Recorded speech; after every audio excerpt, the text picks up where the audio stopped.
Hello everyone, welcome to my YouTube channel. In this video we are gonna talk about how we can set up the iFogSim toolkit by using the Eclipse IDE. So before starting the setup of iFogSim on my local machine, I just want to give you the brief introduction or overview of my YouTube channel. The name of my YouTube channel is Distributed Computing. I have created this YouTube channel to promote the research on fog computing, cloud computing, and overall distributed computing. So when it comes to finding the material related to the iFogSim simulator or your cloud computing simulator, so you will find very less videos on the YouTube that can actually help you to simulate your scenarios. On my channel, I will create all the videos that are related to the iFogSim simulator and related to the overall distributed computing research.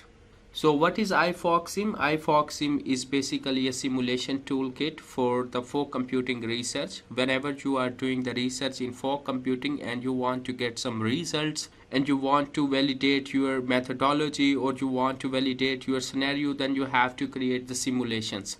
So iFogSim is one of the best tool for the fog computing simulation.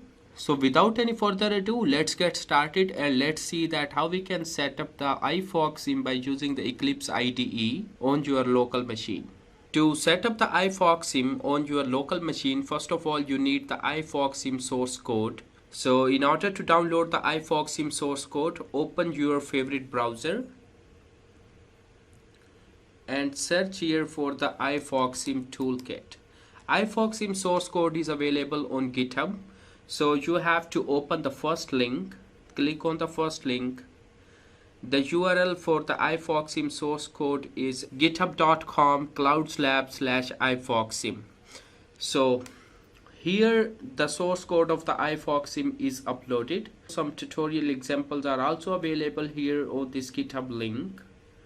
So in order to get the source code of iFogSim, click on code, click on the last option, that is download zip. Select the path where you want to download this code, and after selecting this you have to click on the save button. So when the code is downloaded, then what you have to do, you have to open your Eclipse IDE.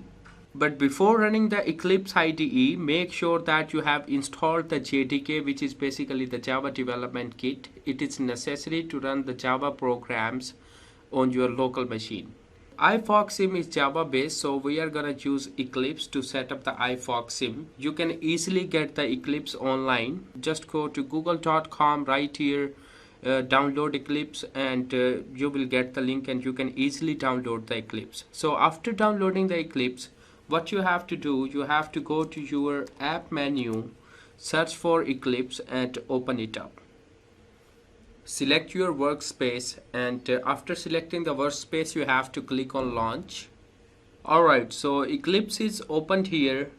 In order to import the iFogSim source tree, what you have to do, you have to click on file, select the first option, that is new, select Java project, uncheck this checkbox, that is use default location, and click on browse. Now you have to select the folder where you have downloaded the iFogSim source code. So select the iFogSim folder and click on select folder, and after that you have to click on finish button. Alright, so it will basically import the iFogSim in your Eclipse IDE. Alright, the import is done, and now you have iFogSim source code in your Eclipse IDE. So go to SRC and you can see the multiple packages are built in iFogSim source code. So these are basically the core packages that work on the backend and they produce the result. In iFogSim we get 3 case studies or 3 scenarios from the author. So in order to get these scenarios, you have to go to this package, that is org.fog.test.peripheral, and expand it. So here you will get 3 case studies. The one is DCNS Fog, 2 apps, and the last is VR game Fog. So in these case studies, the author is basically trying to teach us that how the iFogSim actually work. So now the iFogSim is set up on your local machine in your Eclipse. Now you can use the iFogSim, you can create your scenarios, and you can also learn these case studies. These case studies or these scenarios will basically help you to get the basic knowledge of the iFog simulator, that how this simulator actually work.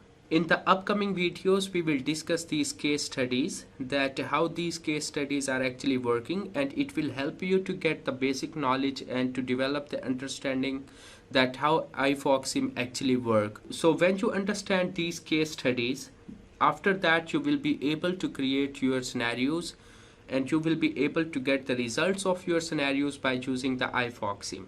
I am also a research scholar. I have written a couple of articles in folk computing, and my articles are published in international journals. So if you want to see my articles, you can comment in the comment box and I will share the link of my article, so you can go and read my articles, that how I have worked on the folk computing. So in the upcoming videos, we are gonna talk about that how these case studies are actually working and how you can create your simulation scenarios in iFogSim and you can validate your methodology or your models. I hope you got the point, that how you can basically set up the iFogSim by using the Eclipse IDE. So stay tuned, subscribe my YouTube channel so that you can get the upcoming videos about these case studies, that how these case studies are working. And we are also making a free course on folk computing and on the iFogSim, and it will help you to learn the iFogSim and the folk computing as well. So don't forget to subscribe my YouTube channel. Thank you so much.